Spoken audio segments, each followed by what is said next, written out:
yakisoba for dinner. Namit ko bang magluto ng yakisoba at saka yung ating vlog. Hindi na tayo nakapag-vlog ng ng pagluluto. Kaya kahit saglit lang, i-vlog ko siya. Nagigisa tayo ng sibuyas at bacon ang hinalo ko sa kanya. Okay. Yan nga pala yung ating yakisoba. Ayan. Yung bili namin sa supermarket ng 50%. Yan ang halo natin. Wala tayong gulay eh.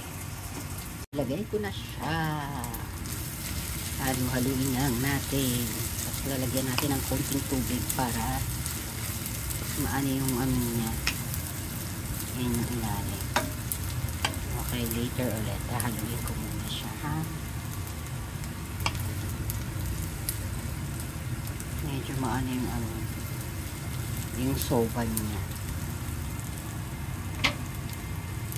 Ilagyan na natin siya ng tubig. Tinakpan kong konti para lumambot yung soba.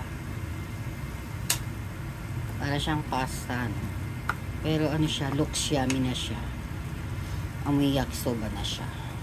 Nalagay na natin yung ating sauce. Lagay na natin yung sauce. Yan, tara! Ayan siya. Ang itim. Parang siya, oh. Looks yummy.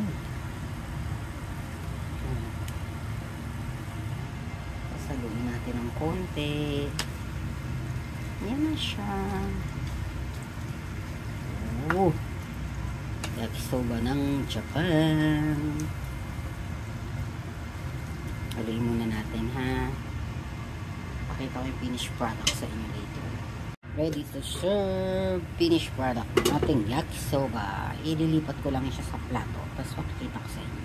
Ayan na ang ating finished product na yakisoba.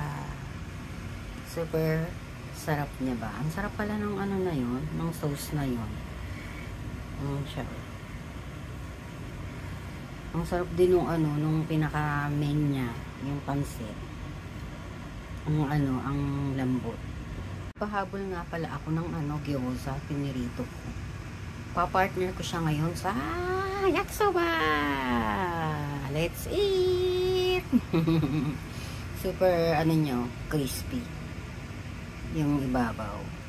Okay.